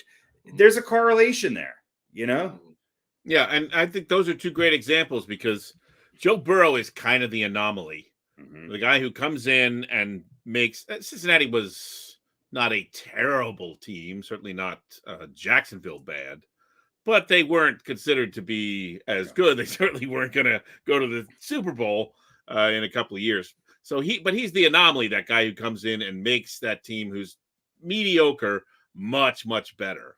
Yes, but he had at least in his second year, he had some talent around him, especially at the receivers. He had a horrible offensive line. And that was my point. Joe Burrow, people laugh at me when I say this. Give it another year or two, Joe Burrow is going to be the best quarterback in the NFL for 5 or 6 years. Right. But Once he's Brady, kind of that anomaly, that guy who's great right out of the gate. He is that Lawrence talent. is more, and Lawrence and Mac and Cheese are the examples. You put one on a team that's well built to suit his skills and has talent and a great coach. Right. And is thrives too strong of a word to, I don't think so. Mm-hmm. Right. Rookie went to the playoffs. Right. That's pretty good for New England. Absolutely. Lawrence, on the other hand, on a team that's in disarray, that is just not good. Brand new coach, a lot of drama, new coach. A lot of turmoil that took the emphasis off of him and onto his head coach. Yeah, it really wasn't fair to expect him to lift all of that up to a level of and I think Shanahan in San Francisco knew exactly what he's getting with Trey Lance and knows exactly what he's doing. And if there's anybody who can take a team and turn it into a championship contender without a stellar quarterback, I mean, San Francisco might be the most interesting team to watch this year. If Trey Lance can be 75% of what his potential is, how can you dismiss the 49ers? Especially if they could re-sign Deebo Samuels. Yeah, well, listen, you couldn't really dismiss them with an injured Jimmy G. Yeah, you can't. But here's the way, though. You got to remember, they're still playing in the division with the Rams and the Cardinals.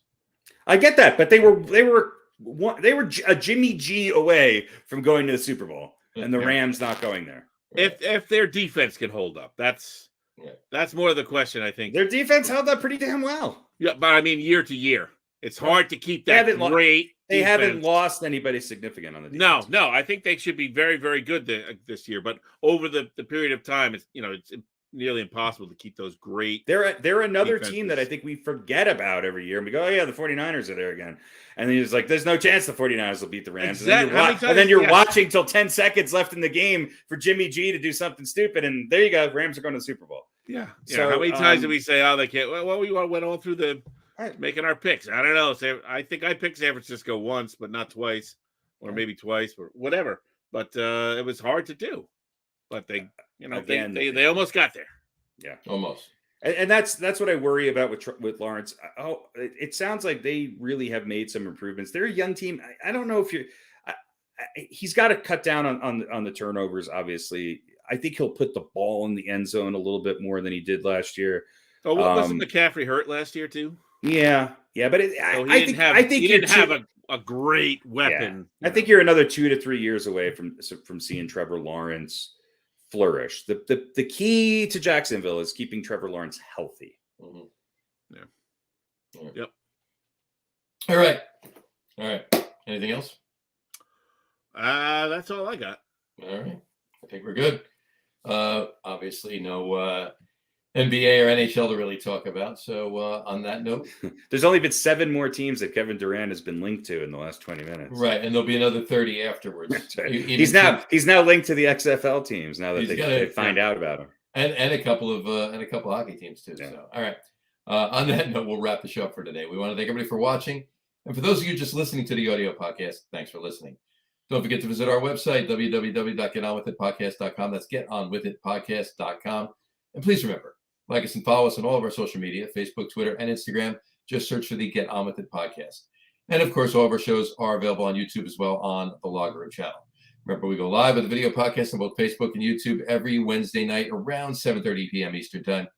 For those of you who just want to listen to the audio podcast, you can do so on Apple Podcasts, Spotify, TuneIn, Stitcher, Google Podcasts, Amazon Music Podcasts, and iHeartRadio as well.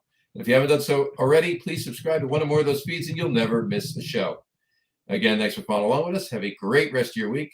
Have a wonderful weekend. And, keep watching sports. And we'll talk to you next week when we have our fun show. Talk to you later, folks. Cheers. It's going to be fun. Can't promise. Like it or not. Can't promise anything. We're going to try. I promise, because we're going to do it pantless. I'm known for being wrong, so and known for being pantless too. Yes. Oh wait, I thought this was the pantless show. It was. We're just going to adjust your camera for the next. There you go. All right. We're going to boost up the fun. That's the only way I want it to go. Good night, folks. Bye, everybody.